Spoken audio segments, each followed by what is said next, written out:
अच्छा सिद्धू साहब, नेक्स्ट अगर हम चलें तो जैसे कि यंग एडवोकेट्स हैं,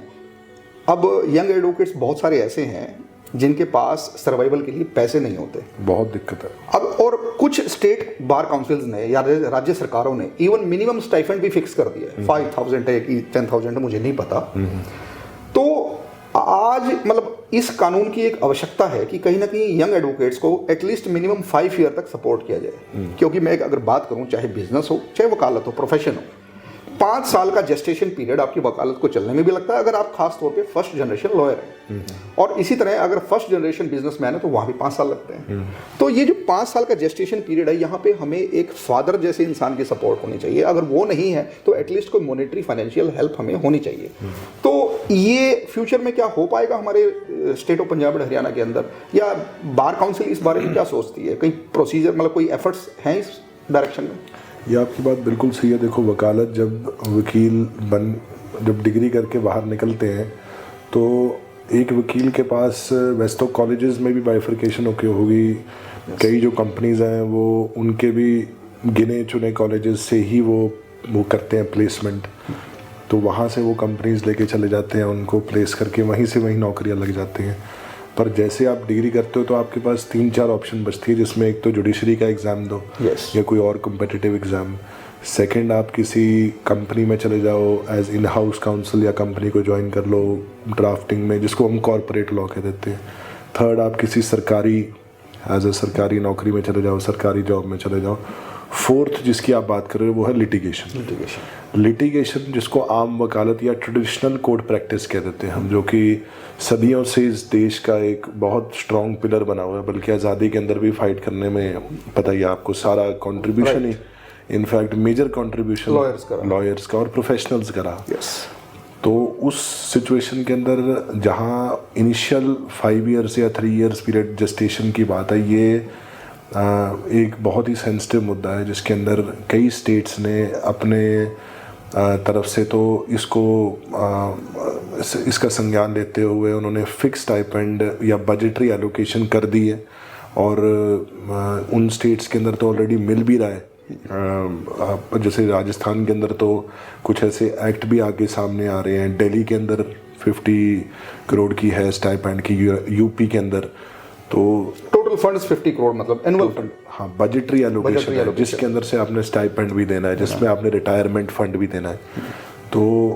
ये जो पंजाब हरियाणा, बल्कि आपके माध्यम से, क्योंकि आप भी ऐसे करते रहते हो, आपके माध्यम से मैं तो बल्कि पंजाब हरियाणा और चंडीगढ़ यूटी के अंदर आती है, इन गवर्नमेंट्स को भी हमने पहले बड़ी बारी बोला है कि अब फिर आपके माध्यम से इनको रिक्वेस्ट करते हैं कि यंग वकील जो होते हैं वो खुद को भी सपोर्ट करते हैं, समाज को भी सपोर्ट करते हैं, आप इस चीज़ को कंसिडर करें और कुछ अपनी तरफ से एलोकेशन कर दें। वैसे तो हमारा एडवोकेट वेलफेयर फंड की जो स्टैम्प्स होती हैं उसका पैसा भी आपकी ट्रेजरी में है, तो अगर आप रूल्स अमेंड करके कुछ स्टाइपेंड का क्लॉज उसमें डाल दें तो कुछ वकीलों को जो इनिशियल ईयर्स ऑफ प्रैक्टिस में दिक्कतें आती हैं उनको कुछ मंथली सस्टेनेंस के लिए अमाउंट मिल जाएगा तो ठीक रहेगा, तो वो बेटर कंट्रीब्यूट टू सोसाइटी कर पाएंगे, उनको उन हिकअप्स से उनको ट्रांजिशन ईजी मिल सकता है। और सेकंड, जहां आपकी एडवोकेट्स प्रोटेक्शन एक्ट की आप बात कर रहे हो, वैसे रिसेंटली शायद दिसंबर महीने के अंदर ही आई थिंक जब लोकसभा का सेशन था उसके अंदर एक मेंबर ऑफ पार्लियामेंट थे, उनका नाम तो नहीं पता बट बिहार से थे शायद मेंबर ऑफ पार्लियामेंट, जिन्होंने एक क्वेश्चन रेज किया था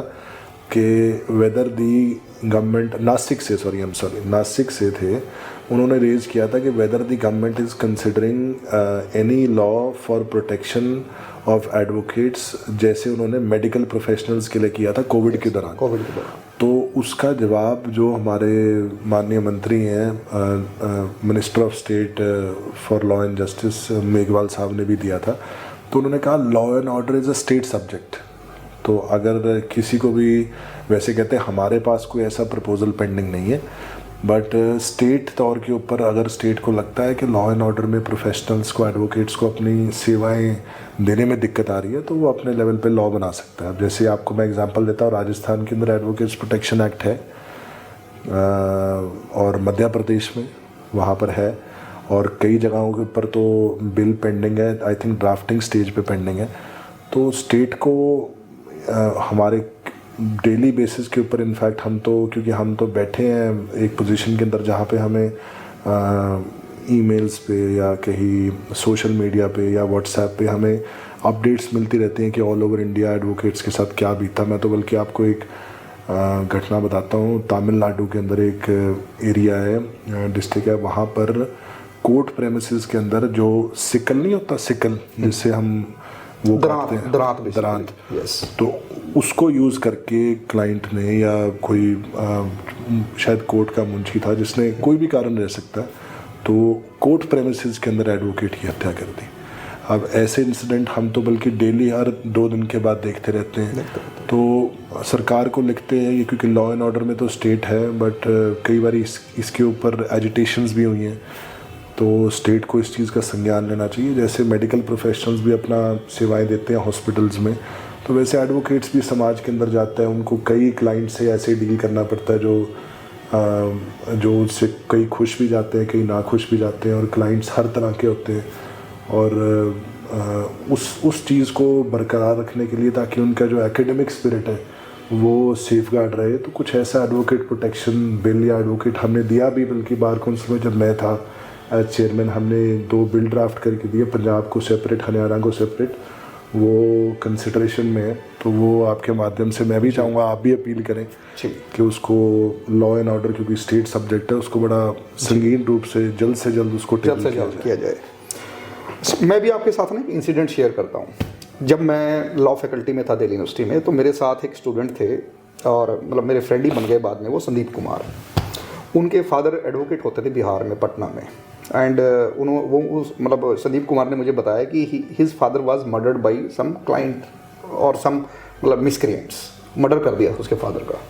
और फाइनेंशियल पोजीशन उनकी बहुत डाउन चली गई थी। एनी हाउ स्ट्रगल उसकी मदर ने किया, और वो दिल्ली फैकल्टी में हमारे साथ लॉ करने आया, और now he is posted as जज इन बिहार, संदीप कुमार। तो ये इसीलिए बहुत सारे अनेकों ऐसे इंसिडेंट है, शायद ना आपको पता होगा ना मुझे पता होगा, जहाँ पे एडवोकेट्स के साथ बहुत सारा टॉर्चर कह लीजिए, या उनका असैसिनेशन कह लीजिए, या मर्डर कह लीजिए, बहुत सारे ऐसे इंसिडेंट रहे होंगे पास्ट में। तो इसीलिए एडवोकेट प्रोटेक्शन एक्ट बनना बहुत ज़रूरी भी है। हर स्टेट लेवल बनना ज़रूरी है।